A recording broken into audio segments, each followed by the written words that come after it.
Welcome, and thank you for joining me today. My name is Yolanda, and I am here to present my client project, which explores information searching and the practical application of the skills I acquired in Info 244.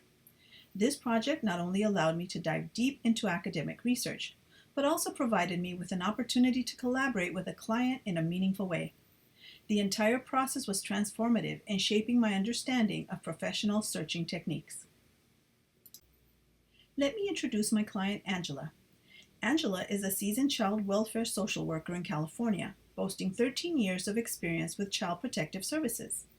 She specializes in post-adoption services where she encounters unique challenges that require nuanced research.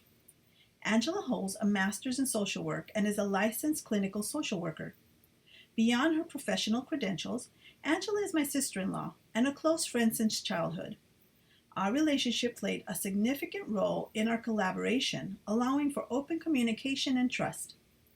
Angela needed help researching the effects of extended congregate care on adopted youth and the reunification with adopted families. I didn't know what congregate care was, and she explained that it means out-of-home extended care such as group homes or residential care facilities.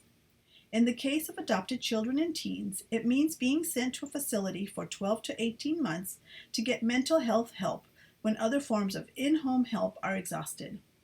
The scope of this project was to explore how prolonged stays in these facilities impact the children's return home. We focused on uncovering scholarly research-based articles and studies that could shed light on this issue. My search methodology involves several steps. Initially, I conducted a thorough reference interview with Angela to grasp her exact needs. This involved crafting well-thought-out questions to delve deeply into her information requirements. I planned out my search with concept mapping and using a search strategy builder that allowed me to identify key terms and synonyms to broaden the search parameters and improve my results. I turned to various platforms such as Web of Science, Google Scholar, and ProQuest Dialog and its many databases to find relevant literature. I used the thesaurus in Dialog to find more indexed subject terms. Perl searching was also an important component in my search to find more subject and key terms. Citation searching was also instrumental in finding relevant articles. My approach was dynamic and adapted with each new piece of information, embodying a progressive search strategy. Throughout the search process, I encountered significant challenges. For example, research on this topic was scarce in the area of adopted children in congregate care. Most existing studies focused on foster children in congregate care and how this affected adoption, and none addressed adoptees in out-of-home care, much less the reunification with adopted parents.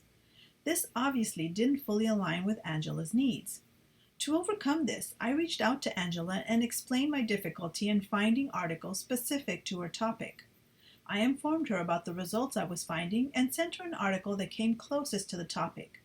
To my surprise, she responded positively to the article and said the information would apply to adopted children as well. She said including outcomes for foster kids would be fine. With her approval, I brought in my search terms to include outcomes for foster care. This strategic shift allowed me to identify pertinent studies and articles. I took the article she liked and used it as my Perl to find more keyword terms and looked at its citations as well. In addition to utilizing Perl and citation searching with other articles, I played around with terms, proximity connectors, and added and removed terms. This approach expanded my resource pool. The search required persistence, adaptability, and creative problem solving, all of which were vital in meeting Angela's information needs.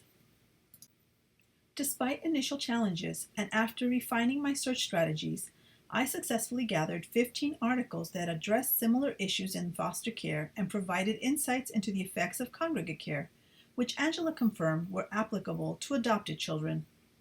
Through this process, I learned that while the exact topic was under-researched, related studies offered a wealth of information. Despite initial concerns about the specificity of the results, Angela was thrilled with the findings, and her feedback was overwhelmingly positive. She expressed satisfaction with the quality and relevance of the information, acknowledging that it would significantly support her work in post-adoption services, which would help her advocate for better policies and support for adoptive families. Angela appreciated the effort and thoroughness of the search process, which highlighted new perspectives and potential areas for future exploration. Reflecting on this project, I gained several key insights. First, conducting real-world research for a client is profoundly different from academic exercises. The stakes are higher and the results have tangible impacts. I had to navigate the complexity of a topic that was both niche and critical. Second, the progressive nature of searching became evident. As I delved deeper into the research, each new discovery informed the next steps. I learned that flexibility and adaptability are essential, as initial strategies may need frequent adjustments to achieve desired outcomes. Third, the importance of communication cannot be overstated. Regular updates and feedback from Angela were crucial in refining my search and ensuring the results were useful to her. Finally, this project highlighted a gap in existing research, pointing to opportunities for further exploration on adopted children in congregate care. This project not only bolstered my searching skills, but also underscored the complexity and dynamism of real-world information needs. Moving forward, I am eager to continue honing my skills and applying them in diverse settings. Thank you for taking the time to view my presentation.